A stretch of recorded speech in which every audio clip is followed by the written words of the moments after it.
사사기 3장 30절, 31절, 4장 1절까지 그렇게 석절을 우리 같이 다 같이 읽겠습니다.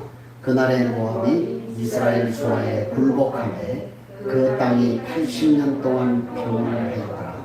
에훗 후에는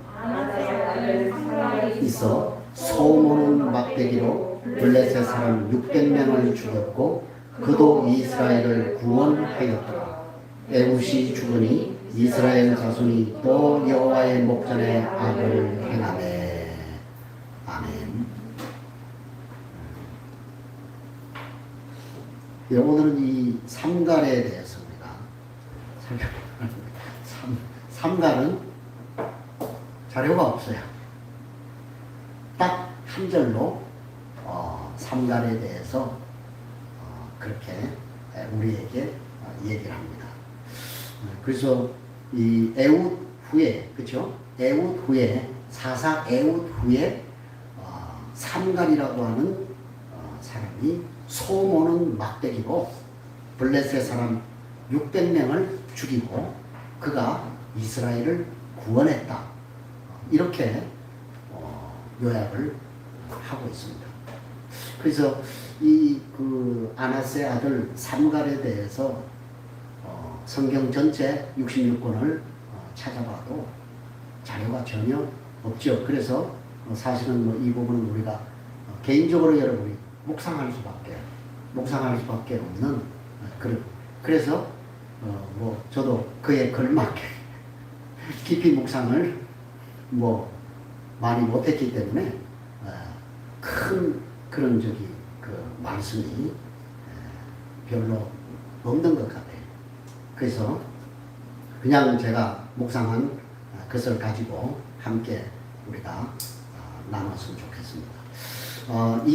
우리가 삼갈이 사사가 되기 전에 삼갈이 사사가 되기 이전에 그 앞에 바로 에훗이, 그죠? 왼손잡이 에훗이, 참으로 이 조막손 에훗이 그 헌신으로 인해서 결국은 이스라엘이 80년 동안 평온했다. 이렇게 얘기를 하고 있습니다. 그렇죠? 그런데 이제 31절에 보니까 에훗 후에는, 그죠?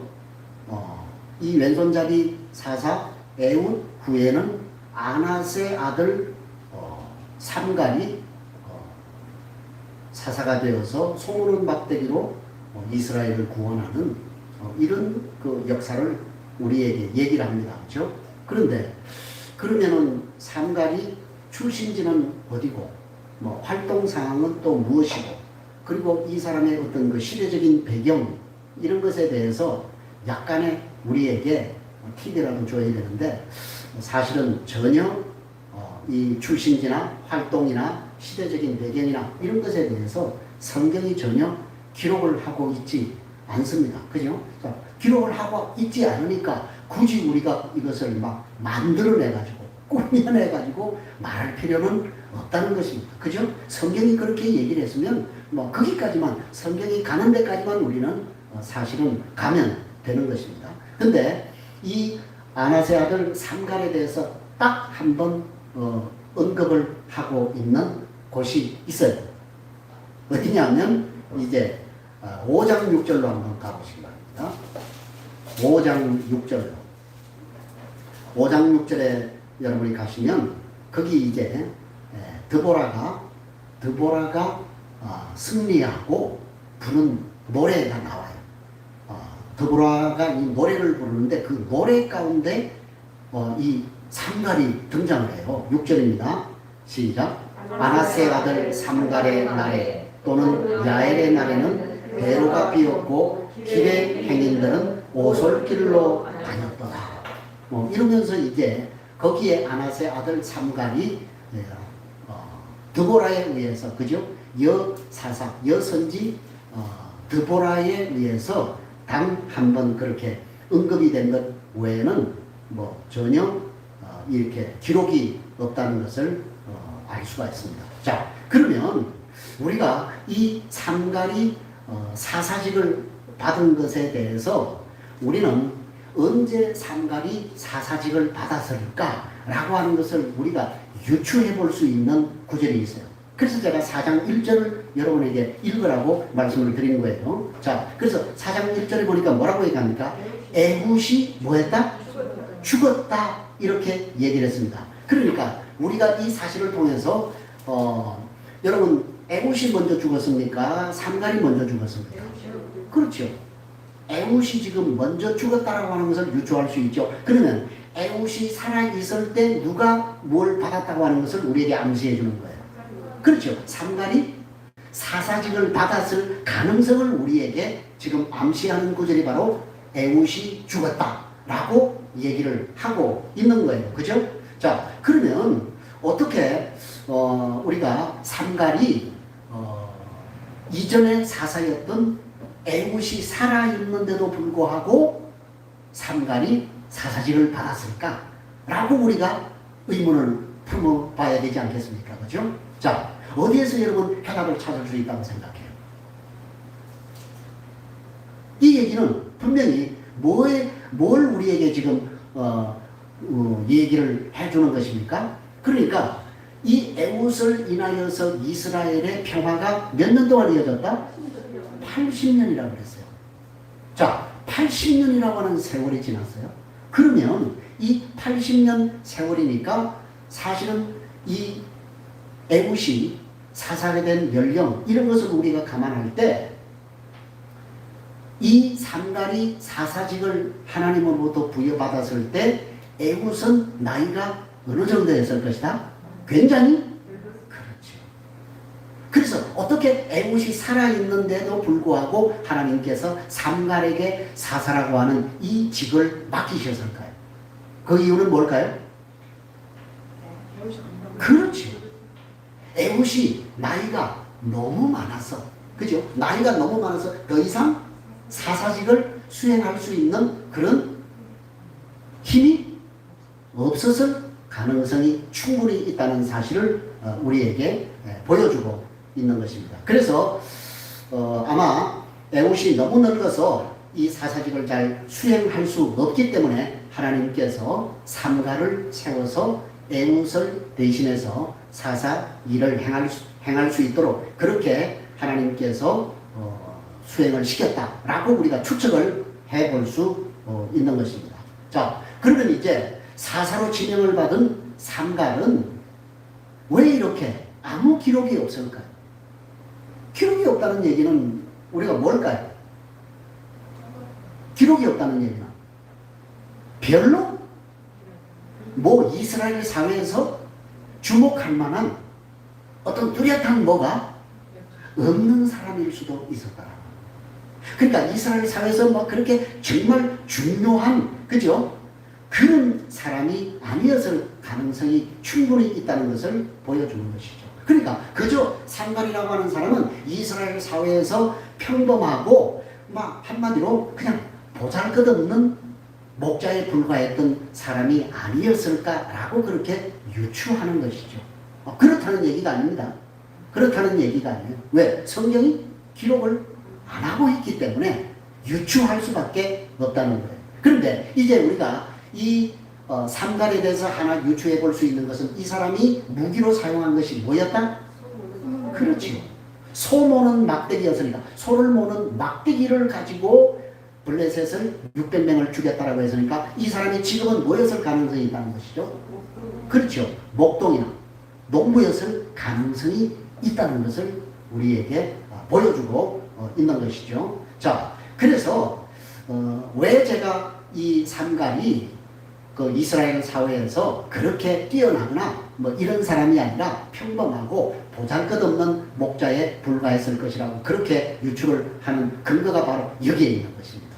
이 사람이 소모는 막대기를 사용을 했다라고 얘기했습니다. 그죠? 자, 그래서 우리가 요 앞서 이 삼갈의 사사직에 앞서 사사였던 에훗은 그래도 그 사람은 비록 그 이스라엘의 12지파 가운데 가장 마지막 지파였고 가장 작은 지파 베냐민 지파였지만은 그는 그 베냐민 지파에 뭐였을 가능성이 있었다고요?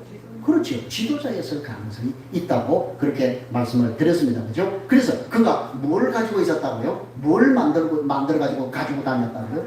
칼을 가지고 만들어서 가지고 다녔다고 그랬잖아요. 그래서 그 시대에는 지도자, 장군급이 아니면 사실은 칼을 소지할 수 없는 그런 시대였다라고 하는 그 시대적인 배경을 제가 여러분에게 말씀을 드리지 않았습니까? 그죠? 자, 그래서 오늘 이 삼갈은 비록 사사로 부름을 받았지만은 참 보잘것없는 그런 사람이었고 직업도 그렇게 훌륭한 그런 직업이 아니었던 것을 우리에게 보여주고 있습니다. 그래서 이 사람이 유일하게 사용한 무기가 바로 소모는 막대기라고 했는데요.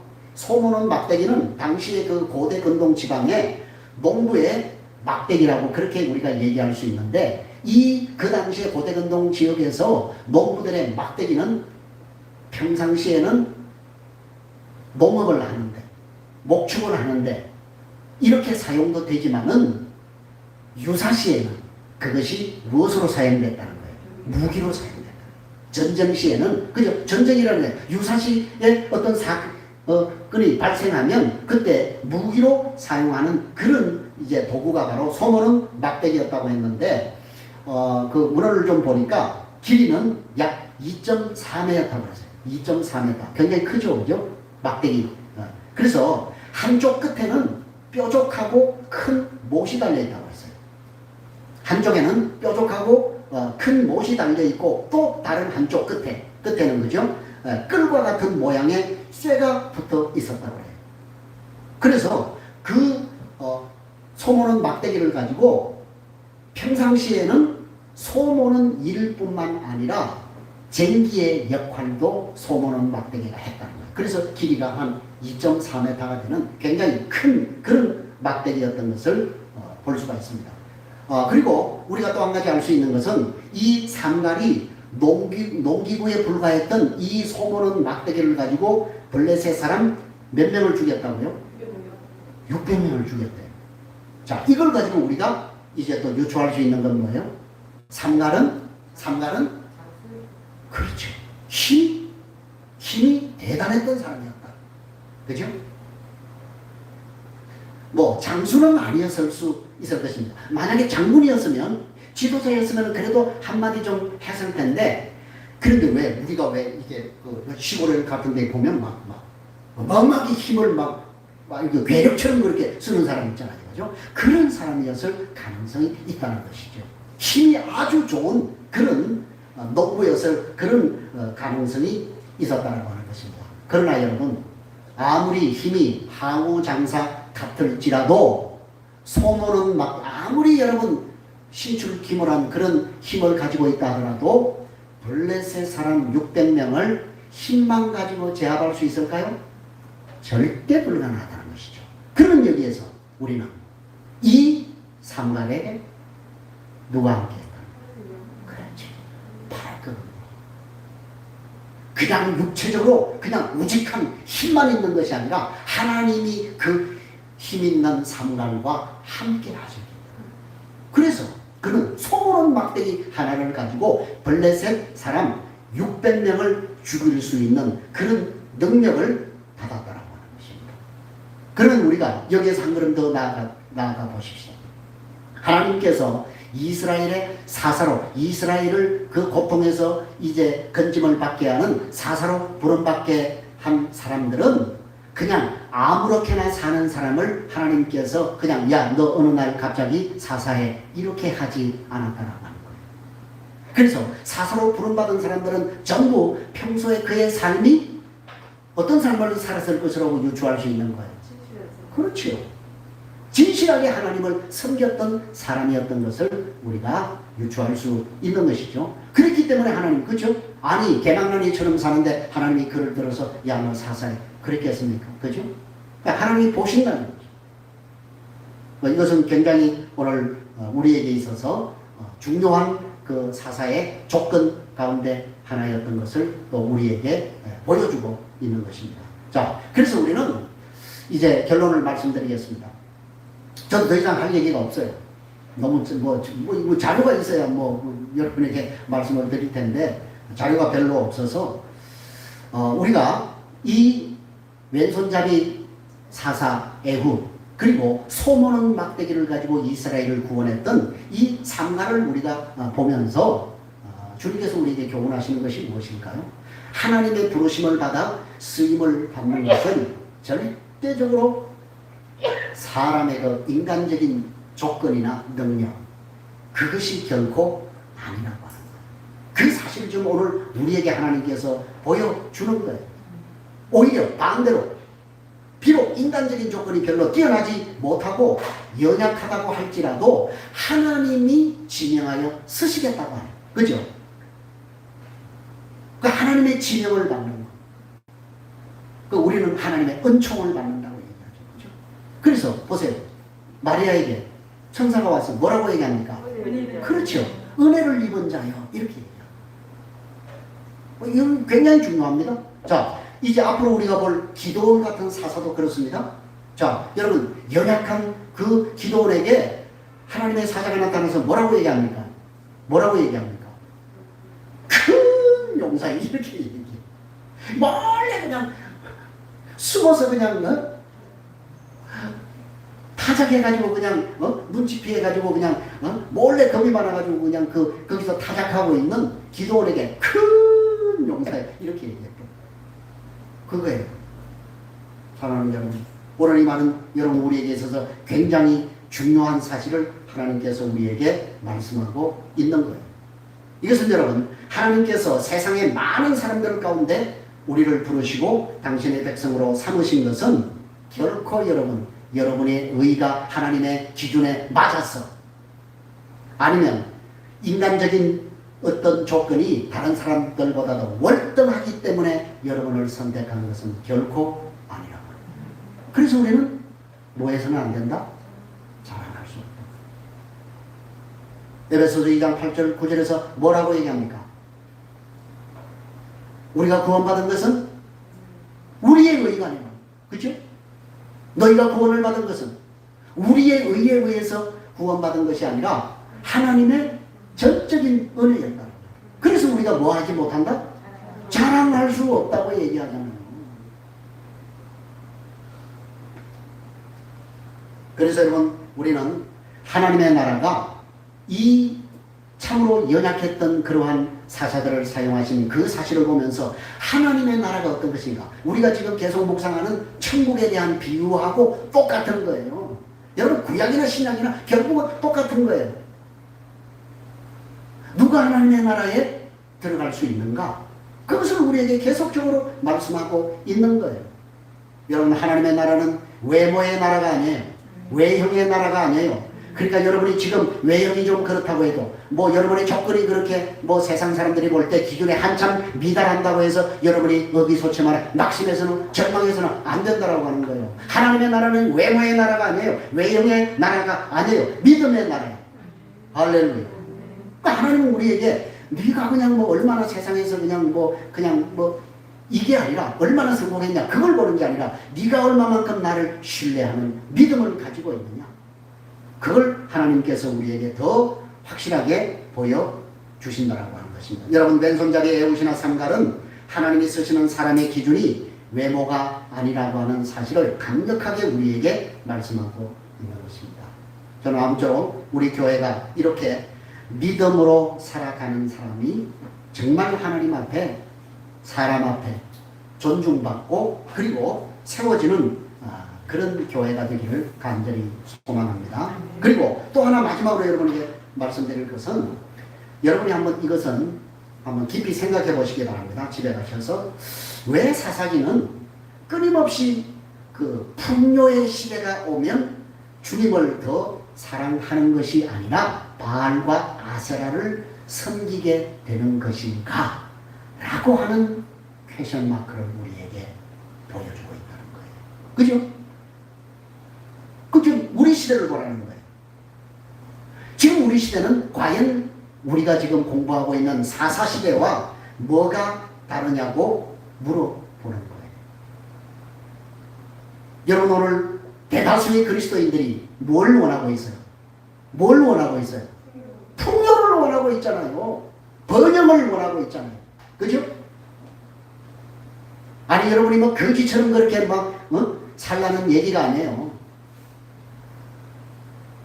여러분이 정말 하나님이 여러분에게 번영과 풍요를 줬을 때 그 번영과 풍요를 여러분이 믿음으로 감당할 수 있는 실력이 있냐 그걸 묻는 거예요. 제가. 그 실력도 안 되면서 풍요와 번영을 여러분이 요구한다면 여러분은 오늘 이 사사시대가 계속적으로 반복되고 있는 그 평화의 시대가 풍요의 시대가 오면 반드시 그들이 하나님을 배반하고 바알과 아세라를 섬기라. 과연 하나님께서 여러분에게 풍요와 번영을 주었을 때 여러분이 지금 가지고 있는 하나님을 향한 그 믿음을 지킬 실력이 있는가? 실력이 될 때 여러분이 강력하게 주님 앞에 물질을 달라고 번영을 달라고 기도하십시오. 기도하겠습니다.